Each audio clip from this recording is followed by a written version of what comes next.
Hi everyone. So there are 3 types of interviews that you need to know for this community-led research process. And I want to make sure you also know how to practice them.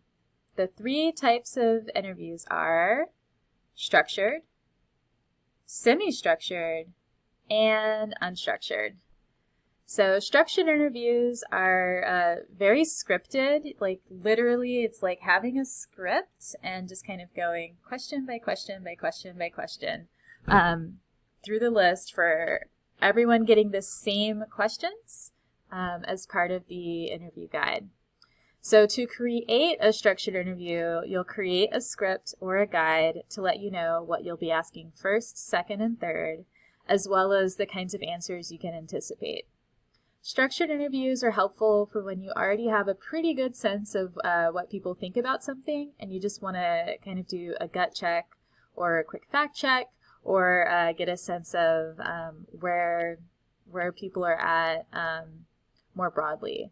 So a good example is, say you've already met with a lot of people about what creates true community safety, and you know that there are 10 main priorities, and you just wanted to know what each person's top 3 were. A structured interview is super great for that. Everyone will get the same questions, everyone will have the same answers that they can choose from, and it's pretty straightforward.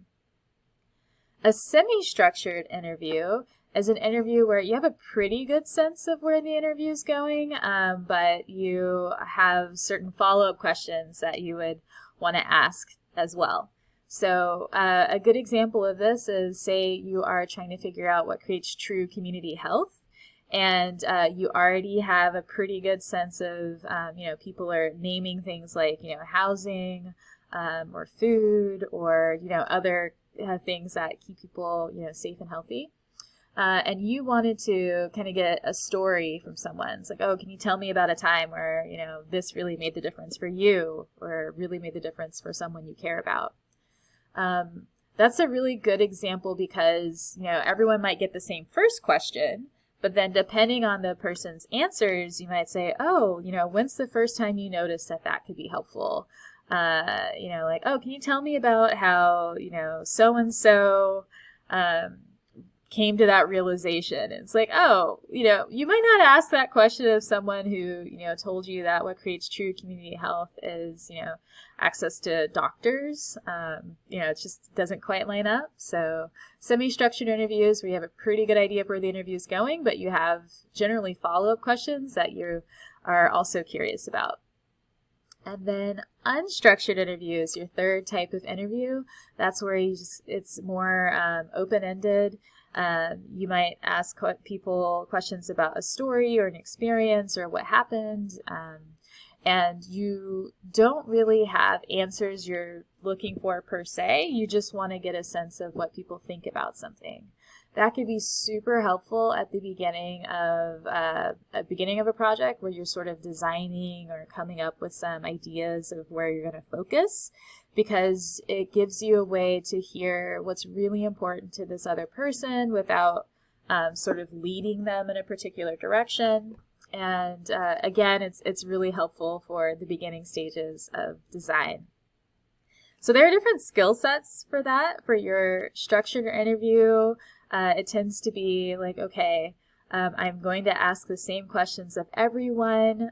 For some people, that's really easy because they're very used to scripts. And for other people, that's really hard because they just love asking follow-up questions and just digging in deeper.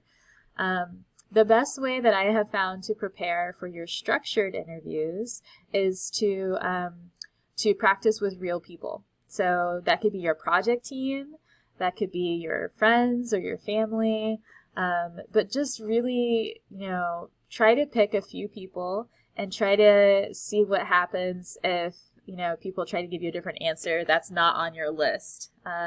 It's really helpful to practice your structured interviews because that kind of thing happens all the time, and you want to be ready for it so you know what to do. For your semi-structured interviews, where you have pretty much the same questions for everyone, but you have like follow-up flexibility to like dig in deeper, those are also ones that are helpful to practice with your project team, family, or friends. But they're also pretty helpful to practice like in a mirror or to record yourself sort of interviewing yourself, depending on how what works best for you. I find semi-structured interviews to be challenging when you're trying to figure out a good follow-up question, but it's really like case by case depending on who you're interviewing. For your unstructured interviews, this is an interview that you could practice by journaling, as well as, with other people. You can also do that one in the mirror.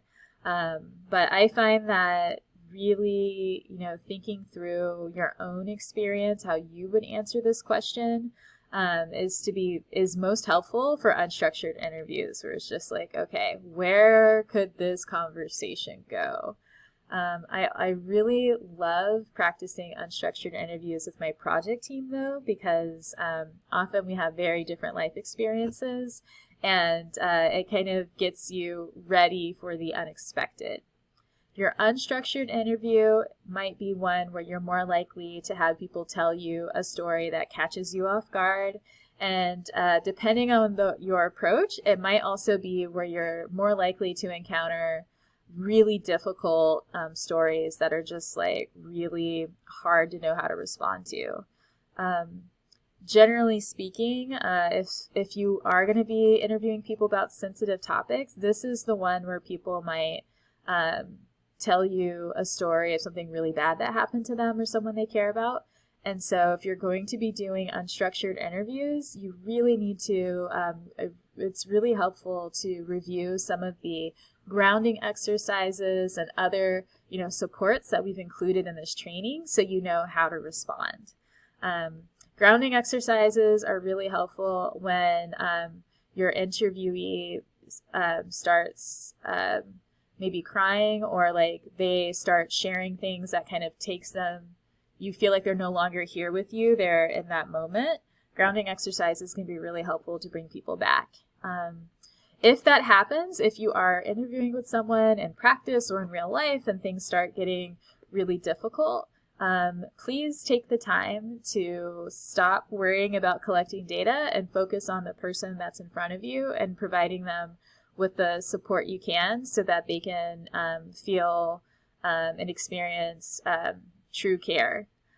It's more important to us that we care for each other than it is that people go through all of the questions or the full interview as planned. It's way more important just to show up as fellow human beings and to support each other. So that's it.